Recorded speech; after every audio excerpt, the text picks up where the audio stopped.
Hey, today we're diving into one of the most powerful features available on Supademo, sandbox demo environments.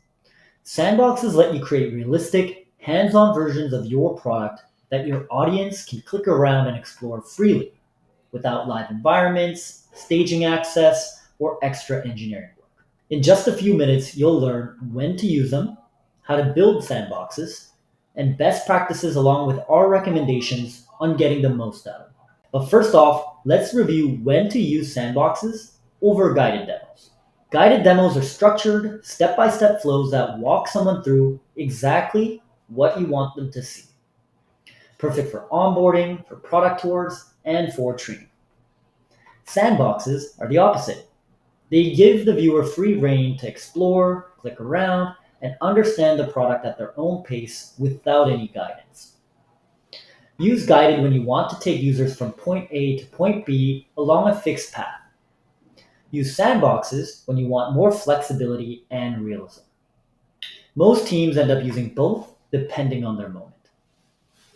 Though sandboxes take longer to set up than guided demos, the payoff is reusability, its safety, and its lasting value across use cases like live demos, proofs of concepts, or leave behinds. Now, let's talk through how to build a sandbox alongside some high-level tips. Think of sandboxes in three phases: plan, capture, and polish. First, let's start with planning. You want to sketch out what areas of the sandbox or product you want to include as part of your capture.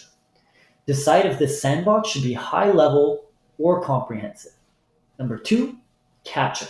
Hit the record button and click through every screen, feature, or interaction you want available within the sandbox environment. If you don't click it, it won't be accessible in the sandbox. This includes menus, filters, as well as hidden tabs. Just take your time, pause using the toolbar at any point, and make sure you use the manual capture button when it's needed. Another pro tip is to start with a broad capture and refine it afterwards. It's often faster than trying to make the recording perfect on your first pass. Next is polish. When you complete it, hit stop recording, and your sandbox will generate in just a few minutes. You can always come back to add more steps, link components, or expand flows later. From the edit screen of the sandbox, you can easily modify images, modify backgrounds and logos, bulk replace values like emails or timestamps. You can tokenize information, or you can even redact sensitive data by blurring it or removing the section code altogether. If there are any missing elements you want to replace, like charts or iframes, we recommend using the replace with image option to get the exact look and feel that you're looking for. You can also duplicate slides at any point with easy keyboard shortcuts like Command-C. And remember, you can always record more sandbox demo steps and copy steps over and link these steps throughout your existing content. Finally, you can also add tooltips and guided steps on top of a sandbox, helping you mix free exploration with recommended guided paths.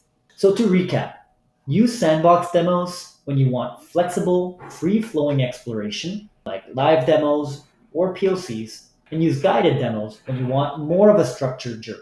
With Supademo, you don't have to choose. You can combine both to create powerful, adaptive demos across the customer journey. So when you're ready, start building your first sandbox today and give your prospects, partners, and customers the freedom to explore your product on their own terms. Thanks.